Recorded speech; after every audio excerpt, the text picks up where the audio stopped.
kuwan, nagtabo sa ato inahan amahan niya ako mo. Kung wala din ko. Bisa pagkaon sa usap. Sa Ginoo di na makuha sa kuha. Kamu gid ang ginikanan. Salamat kayo sa mga bisag na yun ani akong pamilya, pero daghan nga mga learnings na nakatunan. Kung sa ko karon unta padayon lang gapon sa inyong mga paningkamot. Ayaw mong kalimot sa pag-ampo. Doon lang yung Ginoo kay ako. Isa ng sarili ko, di ko kalimot sa pag-ampo sa Ginoo.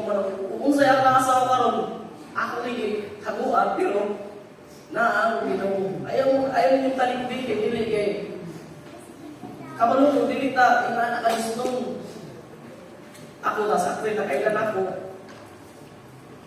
Mauna na akong pagkaroon sa ko tanan aksin lang pa natin susi. Kung ayaw yung mga ayaw yung talikdan Ginoo. Magkaon sa usa.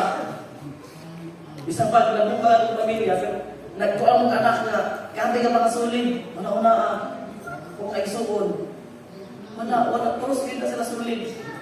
Kaya tungkol sa inyong isang pagbulag mo, nagkuha nga po sa inyo ha.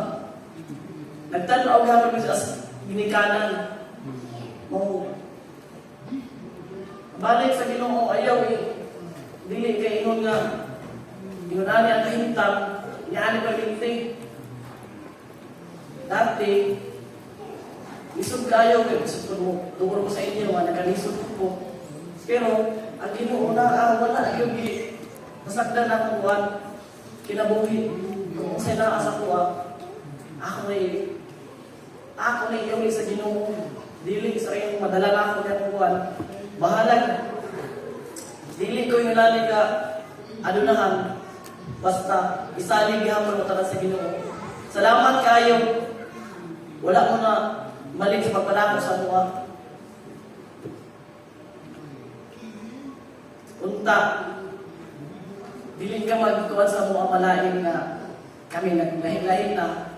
Ayaw na naagi hapon sa inyong likod. Kaya ka mo rin ang ginikanan.